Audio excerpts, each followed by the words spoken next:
Emptiness. If you want to understand Buddhism, it is necessary for you to forget all about your preconceived ideas. To begin with, you must give up the idea of substantiality, or existence. The usual view of life is firmly rooted in the idea of existence. For most people, everything exists. They think whatever they see and whatever they hear exists. Of course the bird we see and hear exists. It exists. But what I mean by that may not be exactly what you mean. The Buddhist understanding of life includes both existence and non-existence. The bird both exists and does not exist at the same time. We say that a view of life based on existence alone is heretical. If you take things too seriously, as if they existed substantially or permanently, you are called a heretic. Most people may be heretics. We say true existence comes from emptiness and goes back again into emptiness.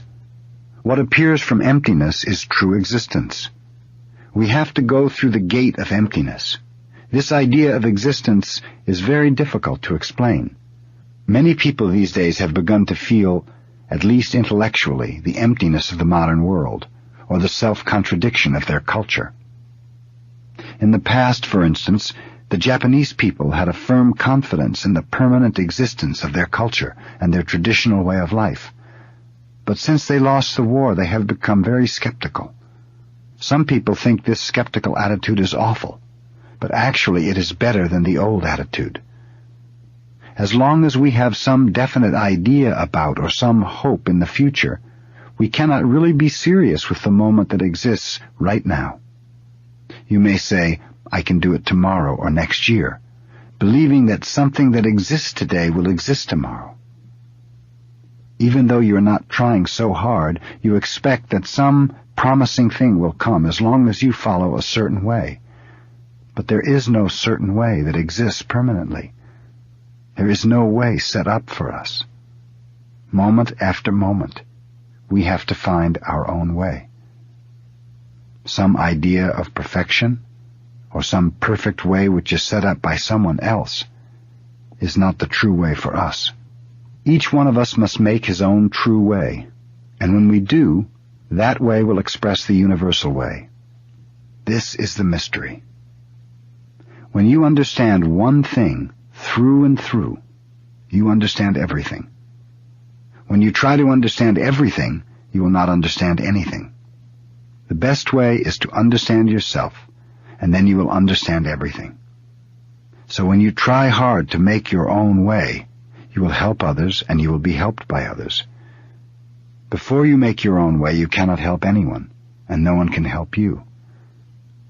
To be independent in this true sense, we have to forget everything which we have in our mind and discover something quite new and different moment after moment. This is how we live in this world. So we say true understanding will come out of emptiness. When you study Buddhism, you should have a general house cleaning of your mind. You must take everything out of your room and clean it thoroughly.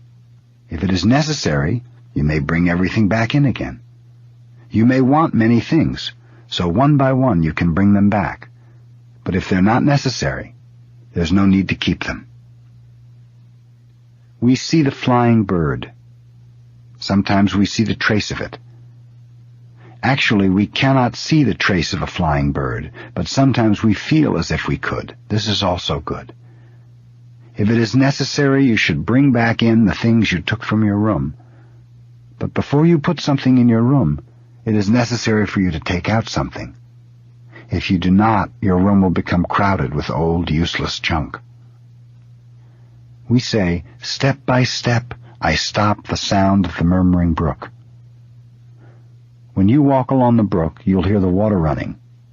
The sound is continuous, but you must be able to stop it if you want to stop it.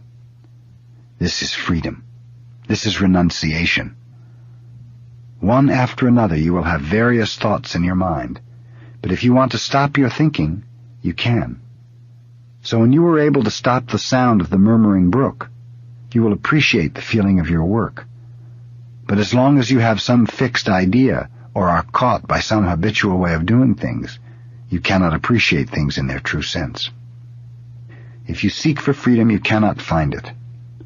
Absolute freedom itself is necessary before you can acquire absolute freedom. That is our practice. Our way is not always to go in one direction. Sometimes we go east, sometimes we go west. To go 1 mile to the west means to go back 1 mile to the east. Usually, if you go 1 mile to the east, it is the opposite of going 1 mile to the west. But if it is possible to go 1 mile to the east, that means it is possible to go 1 mile to the west. This is freedom. Without this freedom, you cannot be concentrated on what you do. You may think you are concentrated on something, but before you obtain this freedom, you'll have some uneasiness in what you are doing. Because you are bound by some idea of going east or west, your activity is in dichotomy or duality.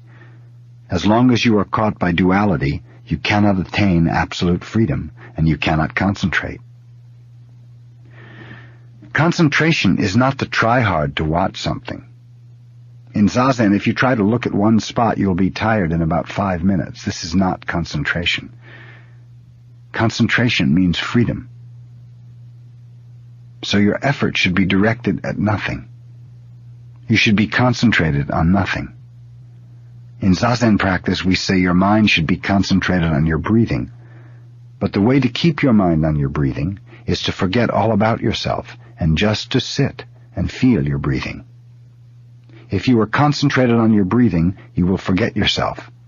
And if you forget yourself, you will be concentrated on your breathing. I do not know which is first.